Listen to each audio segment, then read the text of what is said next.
जगातलं 8वं आश्चर्य तुम्हाला बघायचं आहे का? अशी सुविधा तुम्हाला कुठेच मिळणार नाही. सुविधा आहे पण वापरता येत नाही. त्याचा उत्तम नमुना आपल्याला सांगली महानगरपालिकेमध्ये बघायला मिळेल. बघा, ही बोरवेल आहे रस्त्याकडला, काळीखाना इकडे पलीकडल्या साईडला, आणि त्याच्यानंतर ही बोरवेल आहे.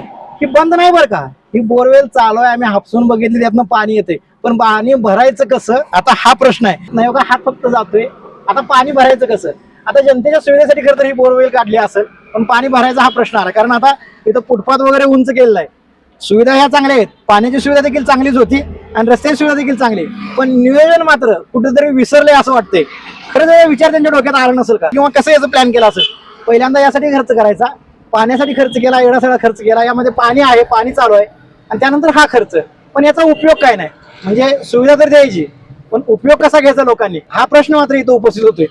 तुम्हाला काय वाटतंय, नियोजनाची कमी होती का जगातलं हे 8वं आश्चर्य आहे? काय वाटतं ते नक्की कमेंट मध्ये सांगा. रस्तेवाल्यांनी काय, आम्हाला फक्त रस्त्याचंच कॉन्ट्रॅक्ट मिळालं तर याच्याशी काय आमचं देणं घेणं नव्हतं, असाच हा सगळा प्रकार आपल्याला दिसतोय.